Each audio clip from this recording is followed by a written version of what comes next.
Salut les amis, j'espère que vous allez bien, on se retrouve pour une nouvelle vidéo sur Fairy Tail et aujourd'hui on va analyser, critiquer l'épisode 289 qui est sorti entre samedi et dimanche, comme d'hab légalement sur ADN, et cet épisode, eh bien, m'a troué le cul tout simplement parce qu'on était sur du flashback et dès que ça parle d'histoire, etc., j'adore. Voilà, ça a toujours été comme ça avec moi, et pour le coup, eh bien, on comprend mieux pourquoi Zélef est devenu comme ça et qu'il est surtout bien dans un point de non-retour. Et cet épisode était tout simplement sublime narratif du début jusqu'à la fin, mais ça fait du bien puisqu'on a enfin ce lien entre Mavis et Zélef et surtout on a toute l'histoire de Zélef au complet maintenant, tout son flashback. Et putain, autant il y a encore quelques épisodes je vous disais mais pourquoi il est redevenu méchant, pourquoi il veut tout écraser sur son passage, et bah maintenant on peut comprendre pourquoi le gars il veut tout éradiquer. Le gars a tout simplement perdu l'amour de sa vie. Et dans cet épisode on voit tout simplement un Zélef qui perd pied, sa vie est foutue, il a plus de raison de vivre actuellement, tout simplement parce que il avait enfin trouvé une personne qui le comprenait et surtout une personne qui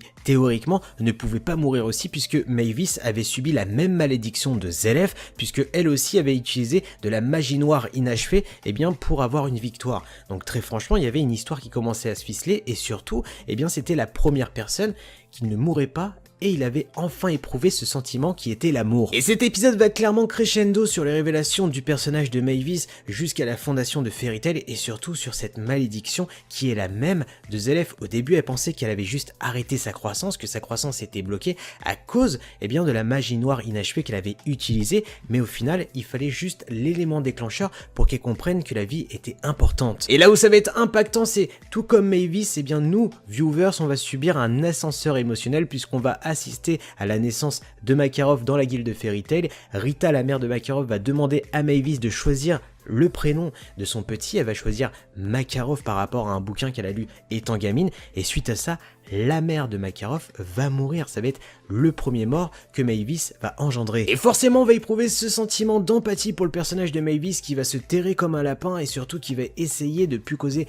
de la mort autour d'elle, elle qui est en train de souffrir à l'intérieur, qui essaye de trouver la mort pour ne plus donner la mort à n'importe quel individu, que ce soit des êtres humains, des animaux, de la végétation. Elle qui avait fondé la guilde de Fairy Tail qui avait soi-disant causé du bien autour d'elle, elle s'est rendu compte que même si elle avait stoppé la deuxième guerre du commerce, elle avait causé énormément de morts par le passé. De plus, là où c'est vraiment dégueulasse, c'est que le personnage de Mavis qui devait apporter cette lumière dans le cœur de Zélef, sera celle qui va noircir son cœur totalement puisque le dieu qui leur a donné leur malédiction s'est joué totalement d'eux en laissant penser qu'une porte était ouverte pour essayer de s'échapper de ce sort, sauf que la malédiction de Mavis va être annulée quand Zélef va tout simplement éprouver ce sentiment qui est l'amour, il va lui apporter et donner la mort. Maintenant il y a beaucoup d'interrogations qui se posent, pourquoi le corps de Mavis est dans une lacrima, pourquoi le Fairy Heart est si convoité par Zélef, est-ce que c'est juste pour ressusciter sa bien-aimée, puisque pour l'instant on a l'impression que c'est juste son âme qui parle à tout le monde, alors est-ce que elle va réintégrer son corps ou pas, est-ce que c'est une vision de sa mémoire parce que la lacrima est au cœur de Fairy Tail, tout ça on n'en sait rien. Là où c'est très intéressant c'est est-ce qu'il va utiliser le pouvoir de Fairy Heart pour tout éradiquer et tout simplement tout annihiler, ou alors pour réparer son erreur qui était la mort de Mavis. Après le problème c'est qu'on ne sait pas si Mavis est réellement morte parce que jusqu'à présent on la voit parler comme une projection astrale de son esprit. Est-ce que ce n'est pas juste la contre-malédiction de Zélef qui l'a mis dans un coma artificiel et qui a créé entre guillemets le Fairy Heart? Ça on ne sait pas et ça sera à découvrir dans les prochains épisodes. N'oubliez pas de me dire ce que vous avez pensé de l'épisode, de me dire toutes vos théories en commentaire, de liker, de partager, de vous abonner à la chaîne YouTube. Joyeux réveillon, à bientôt, tchuss!